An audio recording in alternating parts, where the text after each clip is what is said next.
just like log in and see how sensitive the sound is.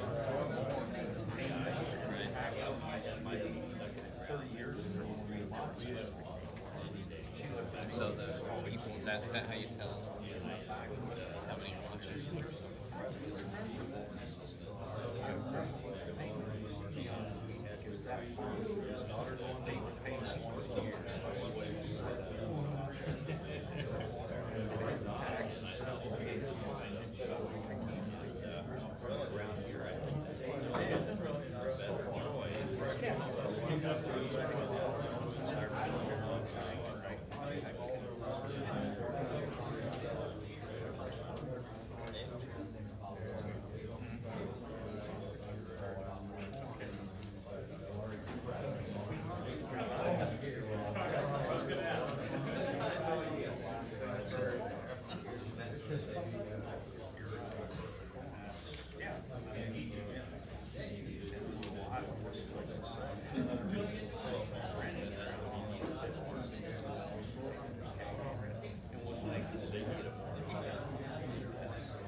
All right, well, good morning, everyone. We're going to go ahead and get started. Looks like we got a full room here. Usually everyone shows up about 15 minutes late because of traffic, so I guess since school hasn't started, traffic was all right today. So it's good to see everyone made it today. Thanks. This is the first one of the series here. I've seen some familiar faces. Many of you have been here before, so thanks for coming back. Didn't run you off too far, and some new faces too. So it's good to have you and good to have a good crowd today. As you can see, our topic is weather and crops. We don't have any crop growing, but the weather's certainly been a topic, so there'll be a number of things to talk about today. My name is Tyler Williams. I'm the extension educator located here in Lancaster County. I also serve Lancaster, Casanova counties for cropping systems. My background is in weather and crops, hence the first topic today. You put the best first, so we'll go ahead and try to share a few things for you without rambling too much. But so today you have the agenda in front of you. I also double that as an evaluation, so comments and things like that come up during the day. Feel free to write on there and answer the questions. If you've ever been to an extension event, you know that we evaluate everything, because if we don't evaluate it, my boss doesn't think we do anything. So I have to have something to show that, yeah, we did do something today. So thanks in advance for filling those out. There were a couple forms on the back. Just mentioned to you, if any of you are certified crop advisors, we have 2 CEU credits available today, and then also for every session we have here. So there's a sign-up sheet in the back. If you didn't see that, I know I saw a couple people sign in already. I also have a couple sign-in sheets for a couple new things that we're doing. I'm trying to start and testing some text messaging. If any of you use text messaging, right? It's the new wave of the future. But I'm just trying to test out a little bit about using that to communicate, send out meeting notices, things like that. So if you're interested in pilot testing that for me, you can throw down your name and cell phone. I won't send out more than a couple a month, but sometimes people like email, some people like texting, so it's just another option that we can converse back and forth. So if you have an interest in that, go for it. There's also a sign-up sheet back there for the monthly newsletter that I put out.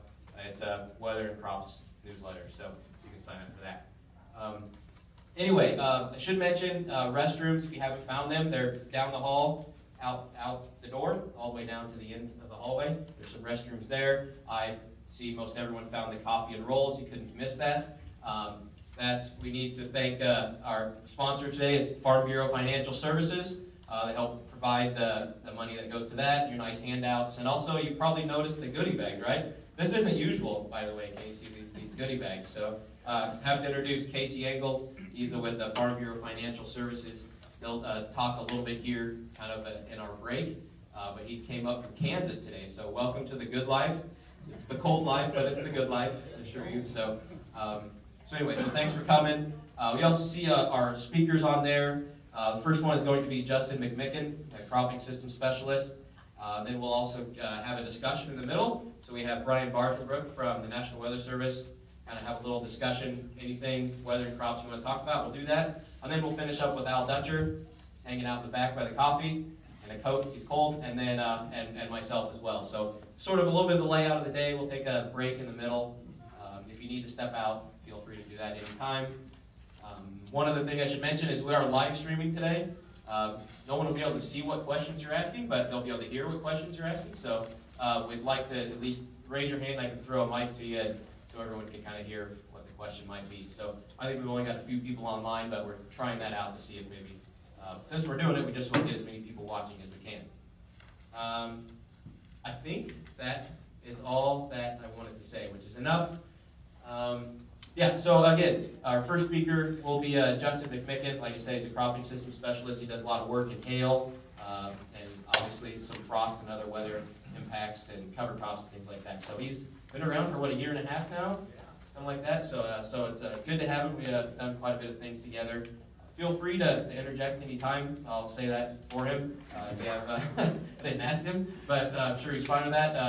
Ask questions, whatever it might be. So with that, I'm going to go ahead and turn it over to Justin and get his slides ready. So thank you, and I'll turn the call.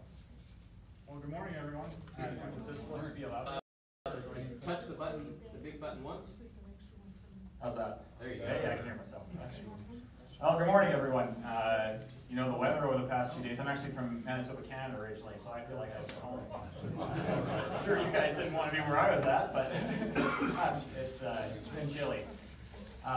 So today's presentation is going to focus on frost and hail. I've not worked a lot with frost or freeze damage in plants, or corn or soybeans, but it's pretty similar to hail.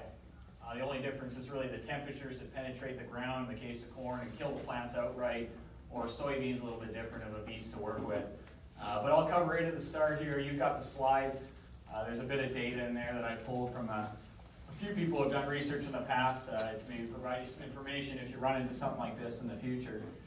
Hopefully not. So impact of frost or hail really depends on crop species, corn or soybeans in this case. The stage of crop growth, we're going to hit that a lot during this presentation. I've got 2 slides in there that show you the yield components of both corn and soybeans. And I'm going to touch on those briefly, but those slides are there for the situation that you may not encounter, I may not cross in here, but the one that you may encounter. You can use those to say, well, what yield components do I still have to set during this season and what might be impacted? So it's kind of that catch-all for you to give an estimation of the likelihood of loss of yield. And then extent of damage, in the case of frost, temperature, what temperature we're at, the duration of that temperature, some environmental conditions that might follow that event that might dictate the fate of those plants and topography. And then hail, we're really looking at size and frequency, and all of this relates to the stage of growth at the time. So here's frost and corn. This is a combination of both time here and temperature to kill 50% of plants.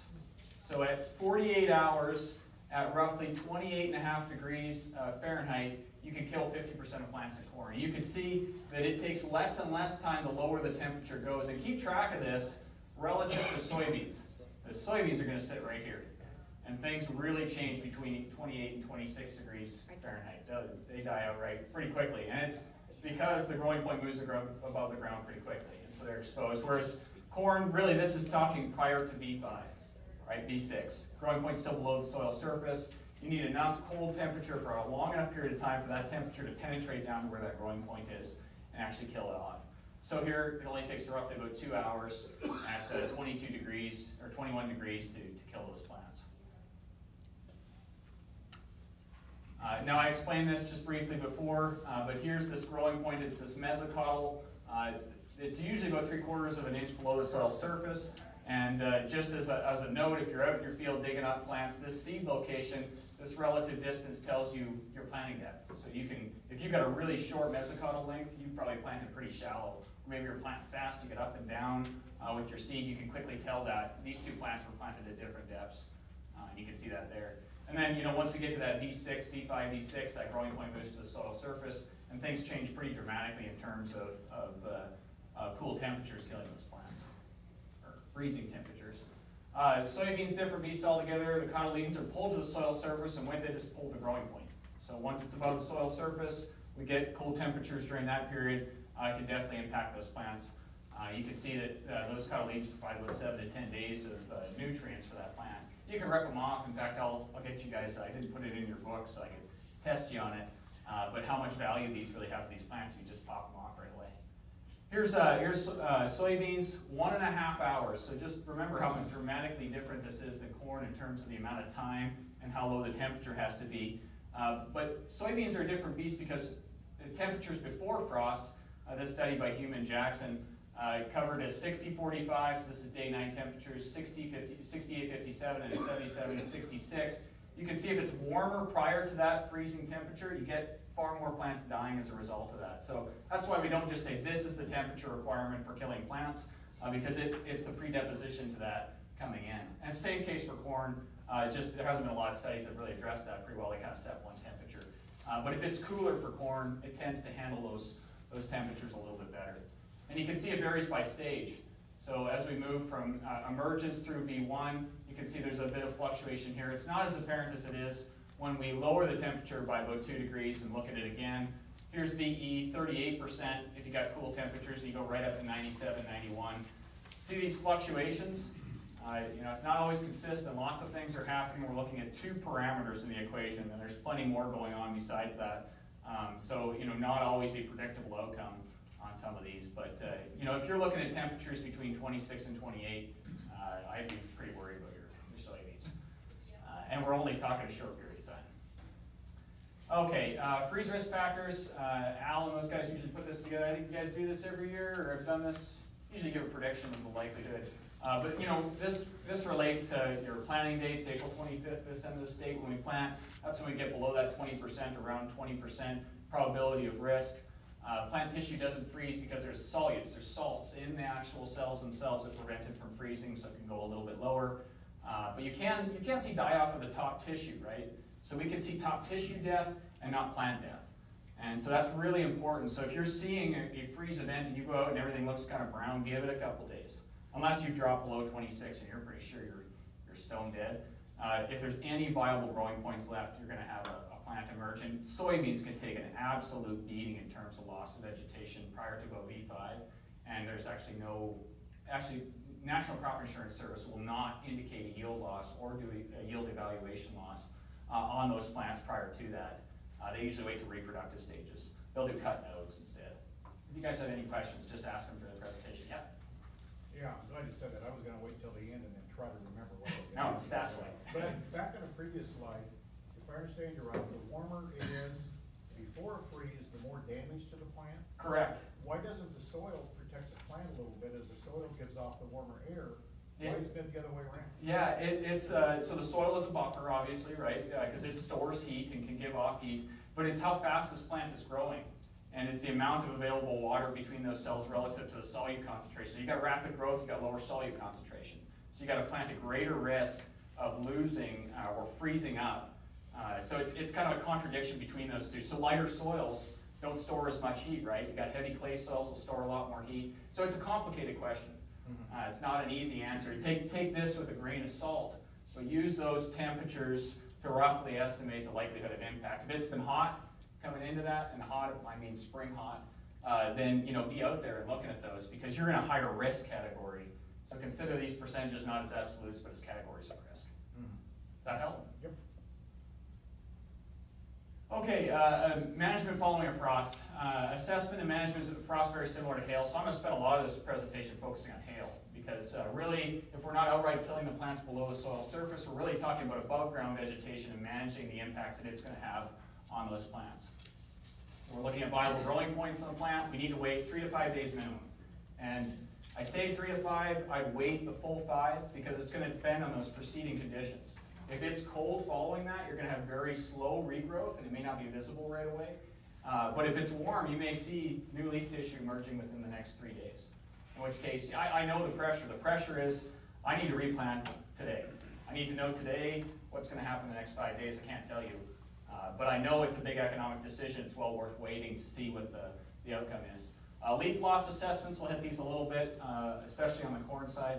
So we're just going to spend really the rest of this presentation focusing on hail damage in both corn and soybeans. And then we're going to come back to management, which is going to relate to frost as well. So hail damage, how many's got hail damage this last year? Couple? Yeah, I was out North Platte during the summer here, talking with a few people through soybean management field days, and some late hail events in reproductive stage soybeans, which is never a pleasant conversation to have because there's really not much you can do. And you're going to see, I'm going to focus on early season, because that's where the biggest management decisions come in, is what do we do? Do we need to replant? You know, we interplanting, you know, in the case of the corn, we're going to take it out and replant it. The risk is obviously not equally distributed. This map's kind of hard to see, but these darker green areas are more potential hail days per year, and this is greater than 1 inch hail within 25 miles of a location. The more they overlap, the more there is for days of hail for that particular area. And Nebraska's highlighted in this darker area, which you didn't want to hear, but that's the way it is. I didn't make it. So obviously we use crop insurance to reduce the financial risk from these crop losses. And it's a rather complicated question. So half of all these hailstorms occur during the early stages of development prior to V6, when we have this big management question. Do we need to replant this crop? What's the final fate of the crop? You know, this is the pressure you're putting on your adjuster. If you have one and received hail, I want to know today. And they're waiting. And I'm going to show you a time lapse here in a second of some plots that we hailed and the regrowth. You're going to see how devastating it looks the day of a hail event, and then how much regrowth you can get if you wait. So your pressure is reduced yields with later planting dates. Am I going to be able to find the available corn seed that I'm going to need to plant? You know, are there favorable conditions for planting? It looks like it's going to get wet. I should do it today. I understand all that, but you're looking at putting down a lot of money. And if you've got a viable crop out there, there's no reason to do anything. And also you've got to remove this existing crop. So these are the pressures that you kind of face. And for a crop adjuster, they're looking for that accurate assessment of your existing yield potential. That's what they need to know in order to provide you with the correct assessment of whether or not a replant might be needed. So they usually wait about 7 to 10 days. This is a post 1 day hail on the bottom here, which was supposed to come in later, but that doesn't matter. Let's see here, there we go. So I hailed these plots up at ARDC. This was in 2015, and I pulled through the plots. I was standing there with another graduate student. We looked back and said, "Whoa, too much." Killed the entire plot. I mean, nothing to look at. I was actually setting up for a field day, and was surprised to come back a couple days later. Everything was regrowing. So I was doing this on a 20 by 50 foot plot area, and I could just imagine what it's like looking at 160 acres of this and wondering, you know, the management decisions around that. So I had no invested economic interest in that except to show it as a demonstration plot. So there's a lot of emotional, you know, part that comes into this. But you can see there's plants here like this one. You know, that's a non-competitive plant. That's not going to produce any yield. Now that thing's a weed. And so this is where I get interested in the additional questions that come out is evaluate for something like this.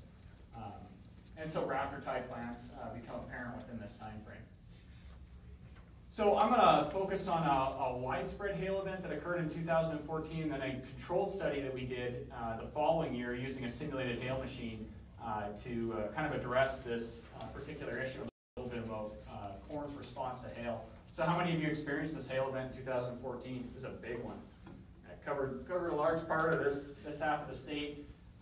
June 3rd, V3 to V4, so right in that window where you're making these tough decisions. It's getting late. Lots of recovering plants with varying levels of damage. So National Crop Insurance Service at this point goes out and says how many plants are left. That's their primary concern. Now, if they saw a lot of Raptin type plants like I just described, they would probably defer their evaluation until later to see how many of those plants recover. And that's the same kind of scenario with frost. Frost gets a lot of Raptin type plants, that dead vegetation on the top that's in the way. As that plant's growing, it causes it to get wrapped, and you get this Raptin tide effect as it tries to grow. So with the case of Roger, this was prior to, Roger Elmore was the one that led the study with Chris Proctor. Prior to me coming on board with these guys, they went out and produced a plant damage scoring system different from the National Crop Insurance Service to address how plant damage might influence yield potential. Did 100 plants per location in 14 locations. And we were digging through the literature. So I came in 2015, and I said, okay, well, we've got these varying levels of plant damage. I'm really interested in what does the research say about varying levels of plant damage in plants. And so if we remove 100% of the defoliation from B2 through B5, it's a varying 7 to 23% yield loss. And that's highly dependent on the environmental conditions. And these tools of torture are Eldridge, 1935, that's what he used to torture plants. So it's kind of like one of those scary movies. If we just remove top vegetation, so we're not cutting these plants all the way back to the soil surface, but just move amounts of vegetation, roughly 33% of the vegetation, about 4% yield loss. It's a big difference, right? And that's part of the reason why they focus on this leaf level side of things. Here's one looking at, and the question we were asking is varying levels of damage within the canopy. If we just remove half of plants, get their vegetation removed, and we're worried about these non-competitive plants, it looks like these plants are able to recover fairly well. But this is still uniform, right? We're removing every other plant. And so there's a competition out there, but it's still somewhat uniform. But you get a 8.3% yield loss if you do that. If you remove all plants, you get 12.3 yield loss relative to no plants being defoliated at all. And so, if you look at these individual plants, here's the degree of compensation. Those plants that are unaffected are producing more, 30% more, whereas the ones that have been cut are 63% less. So there's a loss associated with them being next to a plant that's growing really well. And they looked at all these different yield components. On the case of these plants that were unimpacted, they were seeing yield components increase. And you'll have that yield component chart in there that shows you why that's happening. They also saw decreased silking, so the silking date was pushed back. So these plants are changing their morphology relative to one another, and you can have a silk issue actually show up as a result of this if these plants don't have pollen available when they go to silk. And so that's part of that non-competitive plant portion of this. The other source is the yield loss, and what complicates this is Goss's wilt. And in fact, the study you're going to see addresses a bit of this. But Goss's wilt survives residue for up to 10 months. That's really tricky. It's, when we were doing the studies that I'm about to show you, I was interested in saying, okay, it's 7 days post-hail event. Can I walk out and see Goss's wilt developing? Be helpful to you, right? Do I have a disease issue on top of the hail issue that I got? Can't see it. Even 14 days, it's hard to see it. So these are decisions that you're making that'll have to be based on your previous cropping history, not necessarily the presence of these pathogens. But it's definitely the most common. It has a foliar blight phase. That's the image to the I guess, your left, one of the two ways. Or systemic wilt. This is the far worst of the two because it really makes a non-competitive plant, and the disease continues to spread. Bacterial stalk rot's another one. If you ever contemplate whether or not you have bacterial stalk rot, pull up that plant and smell it. It smells terrible. In fact, I would sit down the first time you do it. It's likely to knock you over. It smells so bad.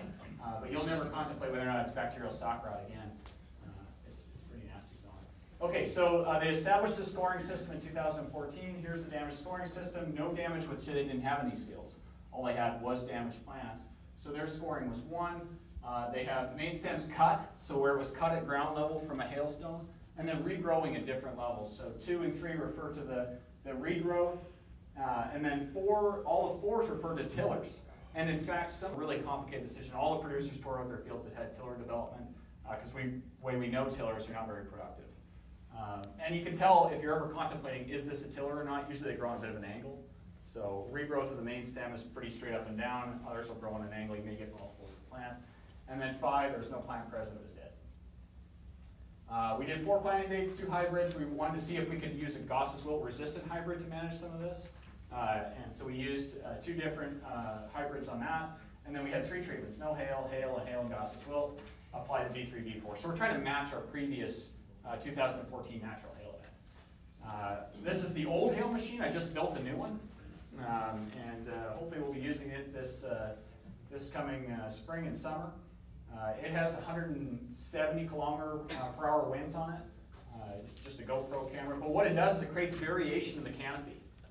Unlike using a weed whipper, which is nice and straight and smooth, this creates that dysfunctional plant competition, interplant competition. And so we use this for demonstration purposes. But that looks more realistic to a hail event that you see in the field. It's messy. Not everything's totally uniform. So we use video evaluation, so I ran a video camera down the row and I could get all these plants captured. I think 16,000 plants total, evaluated every single plant. It's plant damage at 7 to 14 days. So what I was trying to tell you is if the plant damage is evaluated to day 7, how accurate is that relative to waiting another 7 days? and waiting for the full 14 days to evaluate. Stage of plants, plant location, and the injury score. So here's just an example of that evaluation method. We pause this all the time, but you can see the locations pop up there and the damage scores associated with those locations on each plant. So here's the yields. Our first real question was, do all plants have equivalent yield regardless of damage, which is the assumption by the National Crop Insurance Service? No, they don't. And this is stage one of this question, so we're going to get more to the heart of this, but you can see that as you increase the level of damage, if you cut off these plants at soil level, there's a significant yield impact on those individual plants. Some tillers will actually exceed the yield, especially if the main stem is still alive, but if you have a loss of the main stem, they're significantly impacted. And even some of these dead plants somehow yield a little bit. So that's 7 and 14 days after they still managed to pop out of the ground. Happened in my study and happened in Roger's study. So whatever case, they emerge quite a bit later, but still managed to produce something. This is the yields that Roger, Elmore, and Chris Proctor saw in their study, pretty similar to ours. And this is over a wide range of locations. Okay, so the real question becomes, how much better is what we're doing relative to the National Crop Insurance Service? So don't focus too much on the stats. This number is important, okay? So if that number was 1, I could absolutely tell you by the damage score of that plant, its yield potential. That would be perfect, right? I could tell you 7 days later, this is the yield potential of that plant. Any degree below that, the closer it gets to 0, the less I can predict it. So the poorer I am at telling you what the final yield is. So you can see this is our scoring system, and this is the average score for the plot. We are slightly better than the National Crop Insurance Service on the remaining plant stands. Slightly better. Okay? Now if we add Goss's wilt to that equation, both of them become just about equal. So our plant damage scoring system takes a harsh hit when it comes to adding in diseases that are present in the system. Now I got all excited when I saw this. I thought, great, we can just adjust everything. I sat down with a few adjusters and saw the tax sheets it looks like they have to fill out in order to do this. And it's too time consuming for them to do something like this. And so we've got a system that I think is of value, but we need to get it in a way, maybe using UAVs as a valuation process so that they can utilize this type of data. This is the plot yields for each planting date on the x-axis there, and then hail and Goss's wilt. And you can see it varies depending on the planting date. And that's the environmental conditions following that hail event on whether or not Goss's wilt is successful in causing infection. We foliar applied it immediately after the hail. So actually I'm applying hail and Roger's right behind me applying Goss's wilt. It needs to happen that close. Yeah, I almost hit Roger a few times. Surprise, I'm still around here. But it's not always a case that even when the pathogen is present in the system, it's going to cause significant yield losses. So it's a tricky scenario to be in. It likes cooler temperatures, but these are the rough economic losses. And you'd say, okay, why are planting days 3 and 4 so bad relative to 1? Well, first of all, there's less time to recover in those particular systems, and so they take a bigger hit. Because we were planting into June on this particular study. The last one is this yield prediction. How important is it that we predict yield accurately at 7 versus 14 days? Well, it turns out there's no difference. So 7 days is as good as 14. And now the real question, and the question I get asked all the time when I show this slide, well, what about 4 days? Oh, 5 days. At what point can you not accurately predict the yield outcome? So that's something we'll be doing in the future, is how far can we slide this back, and how much does accuracy decrease as we try and evaluate those plants after hailstorm. So how does crop insurance evaluate this? They do remaining plant stands. So it's 1/100th of an acre, minimum of 3 locations. It varies by the amount of acres that in a given field that they're evaluating. Original versus remaining plant stand. Disease is not accounted for in hail insurance. Multi-peril insurance takes that into account, but it does get fairly complicated. I sat in and trained in a few of their events, and oh man, it's they get like 3 and 4 pass events. So they had a hail event early, they had an event in the middle, and then late, and it's crazy and the amount of work they have to do. Leaf defoliation, there's really 3 types of damage after you get past V6. So prior to V6, we're focusing on how many plants are present in a given amount of area. And now we're asking the question, well, how much leaf loss has occurred? That's this particular scenario. You can get this from the PEC 126. If you just type that in online, you'll get all the charts on this. But you can see that percentages of yield loss, this looks pretty bad. 35% yield of leaf loss looks bad in a field. It looks like a lot of leaf loss. But you're not even talking they can't even measure the amount of production loss in that particular scenario. So it does take quite a bit of leaf loss for B7 plants. 100% is only 9% yield loss. So those plants still have a lot of leaf area available. But that's not the only parameter. Another one is stock damage. This is where things get a little bit complicated. And this is where the fungicides, I'm going to talk about fungicides because I always get this question. Every single one is, if we get hail early, should I just plug in a fungicide application to BT to manage something like this? But it's a pretty easy test. All you do is push the plants out approximately, a little bit arm's length away, and if they come back up, they're fine. If they break off, then you know you've got a lodging issue at harvest. And it's not anything that you can actually immediately apply for. Just take your worst field, if you've had multiple fields hit, harvest that one first.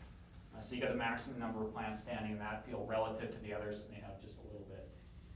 And you can do this pinch test. That's the one on the right there, where you just lean down and pinch the bottom of the plant. So if you've got a compromised plant, you'll be able to tell they get pretty soft. Ear damage is the other one. It's really unfortunate when you get hail during and when the ear is present. In part, it messes up the hormones in the plant. So the plant is designed to not germinate any seeds within the ear, right? They're all supposed to just sit there. But when you get damage to that plant, fungal pathogens get in there. These little beetles called picnic beetles. They're attracted to those plants that have been damaged. They come in and they bring fungal pathogens with them, Fusarium. And once they get in, those pathogens interrupt the hormone balance, and you see germinating kernels. So if you see that in the system, you know you've got fungal pathogens present. There's really nothing you can do at that point. This is usually later in the season. But you get kind of this cascading effect of issues as a result of hail during ear development. So the question always comes up, fungicides and hail in corn. This is one study that was done. Hail was applied to applied to B12. Now, the hail in this case was not by a simulated hail machine like I showed you, it was with a weed whipper. So they weed whipped up and down the sides of the plant. The cover caused roughly 33% total tissue loss, estimated total yield loss around 9 to 10%. And actually they got 19 to 26% yield loss in the end from the hail applications alone. And that might be part of the reason is the method of hail application. They use quadrus and headlines, so these are the big ones that are applied, these plant health benefit potentials. And then they looked at disease severity 3 weeks after those applications. The gray leaf spot was the primary thing that they found. And so, as far as the results for the study, fungal presence did not differ with hail. Why is that? Why didn't it differ? Because fungal pathogens don't need wounds to get into plants. They carry their own source of mechanisms for getting in. Bacterial pathogens, Gauss's wilt, to get in. It needs that wounding location, whether it's sandblast or whatever else, to get in. In the case of these, they get in. If they're present in the system, they'll cause an issue. It's not the hail that dictates whether or not they'll have the issue. Foliar fungicides do not provide a yield benefit to either stimulated hail damaged corn plots or non-damaged plots. So it does not make a difference according to this study. There's been a couple others that have been done. So disease risk should be considered when making a fungicide application. They had 2 years of study. One, they had pretty high Gauss's wilt pressure. They reduced the disease severity. They did not increase the yields. And we're talking, what, $30 for a fungicide application? They're expensive. So take that into account when you're looking at something like this. And if it's already present in the system and you're already seeing it on the leaves, you're not knocking out any of that stuff with those types of fungicides. You're doing this as a preventative. And the likelihood that you'll have significant issues, 95% moisture or higher for several days in a row, if that's the indication in the forecast, then you might want to consider spraying. I'm done my tangent. Okay, so yield components of corn. I leave this on here purely because this is when the components are set. So corn is really cool. At the end of the season, you can walk out, grab an ear, rip it off, look at it, and it tells you the season.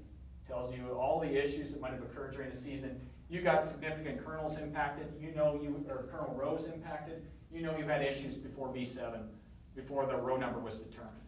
And so ears are a textbook to what might have happened during the season. It's easy to tell the timing, it's not always easy to tell what caused it. But hopefully this gives you an indication. You can look back and think, well, what happened prior to V7? Did I have any significant issues or not? Or, if you've got harvestable kernels been reduced, at least you know the time points of when something like that might have occurred. All right, soybeans.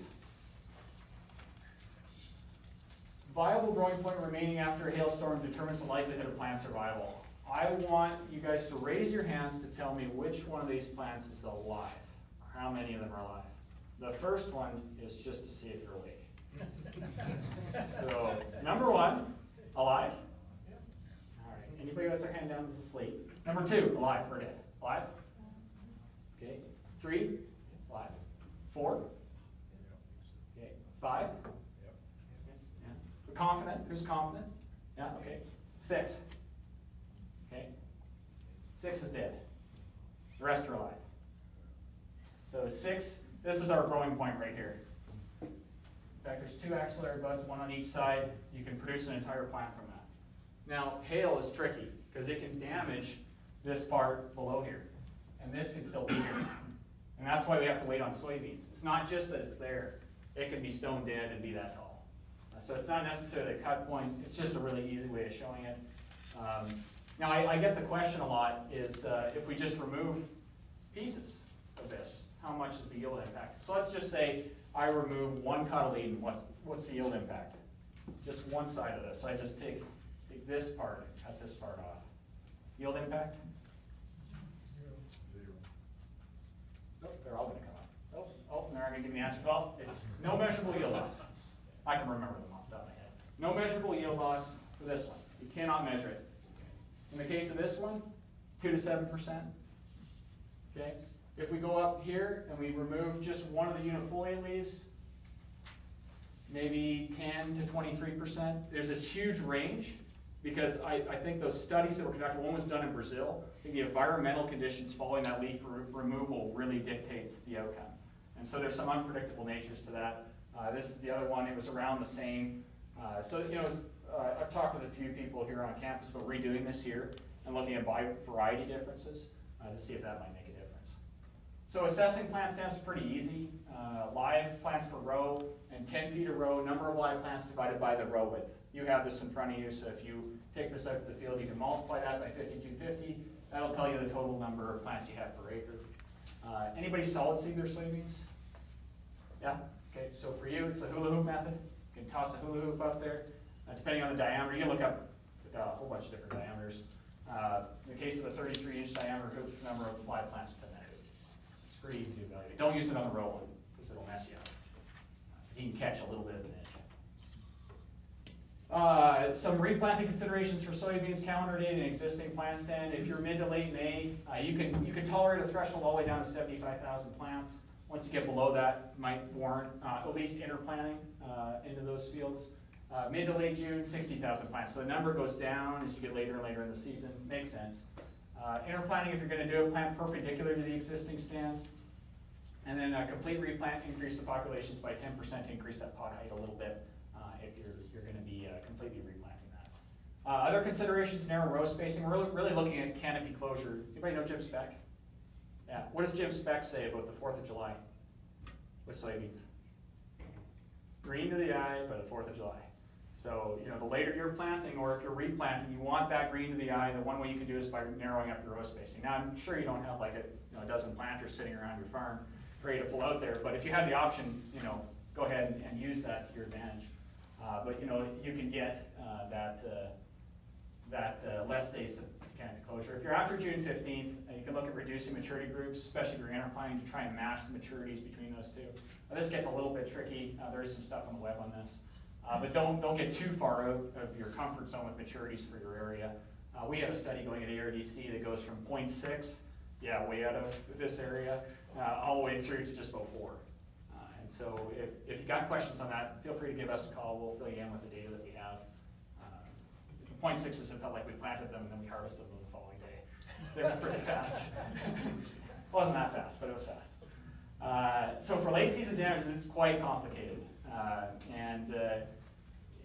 It's not an easy thing to do. There are a few YouTube videos on this if you really want to do it yourself and get an estimation. Determine the total number of nodes on 20 plants. You just pull up the plants, locate those 2 nodes or those 2 axillary buds that are right across from one another that I showed in that previous image, and count the number of nodes going up to the top. You need to know the total number because you need to know how many are removed, broken off. If you know that number, there's a ton of data. National Crop Insurance told you the yield loss. That's basically it in terms of that stuff. There's stalk damage or stem damage, which gets a little more complicated. But basically, defoliation leaf loss, which is done by this cutoff, really begins the R1 stage in intermediate soybeans. So prior to that, if you don't have any flowers present, there's not going to be a lot they're going to be able to tell you. There is a little bit. There's a short section in there that'll tell you some of the yield loss. So here is the V1 through V5 percentage of nodes cut off. This still leaves a viable growing point. So you can cut 100% of the nodes above the axillary nodes, and you're going to get a 19% yield loss through V5, about 81% yield loss. So this is the only data they really have prior to R1. What's on those?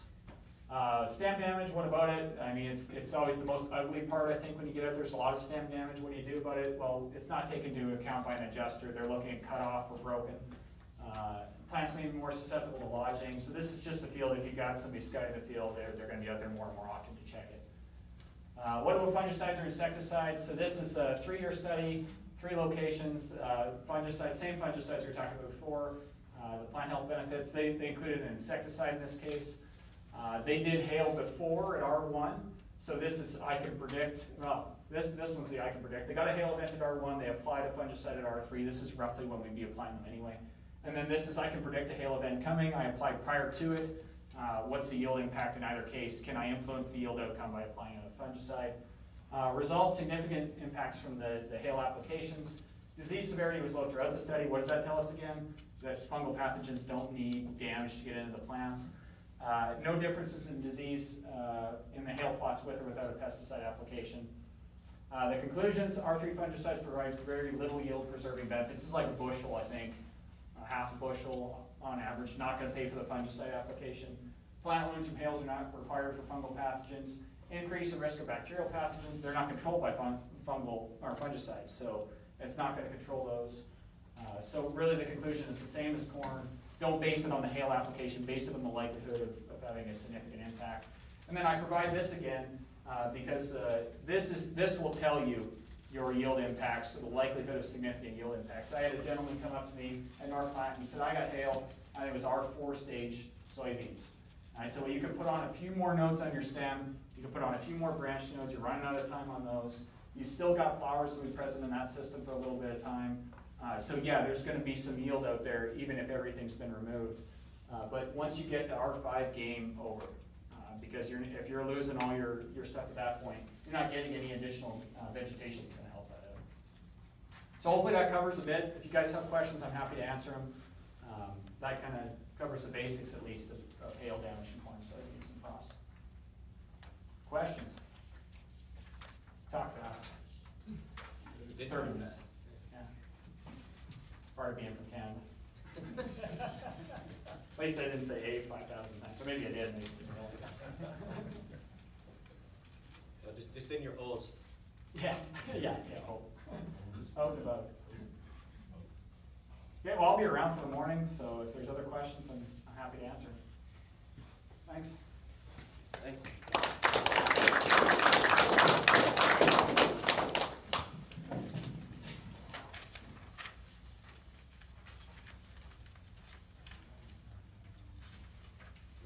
Thanks, Justin. Like I said, he'll be around, and we'll. So this part next is sort of a little new, so bear with me on how it might work. I've done these enough times, and people always tell me they like to have more discussion. You know, they always tend to learn a lot from each other. You know, asking questions, things like that. So this is sort of a Q&A type session, I guess, if you will, right here in the middle. And so to start this off, I'm going to have Brian Bargenbrook and Casey Engle come up and tell them a little bit about what they do. I'll have Casey go first, if he doesn't mind.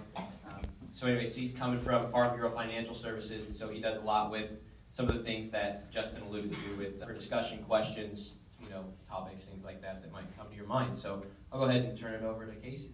Perfect. Thank you, and I just want to thank everybody for allowing us to come up here today and be part of this Successful Farmer Series and work with the Nebraska Extension and represent Farm Bureau and our crop division today. My name is Casey Engle, and I work in our crop department. I'm from Manhattan, Kansas, so I'm from a family farm as well. I farm and work in our crop department. I work with agents in Kansas and Nebraska. We have roughly 54 crop certified agents across the state of Nebraska in different counties, so able to sell federal crop and private crop hail products.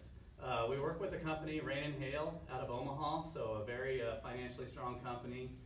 They do all our underwriting and claims handling and premium billing. So we made that alignment in 2010, and they've been a very, very good partner for us on the Farm Bureau side. We really leverage each other's strengths. They got good claims adjusters, and they do a great job getting out there and getting claims worked in the event of a loss. So just want to let you guys know, March 15th is going to be here. That is our crop sales closing deadline for spring crops.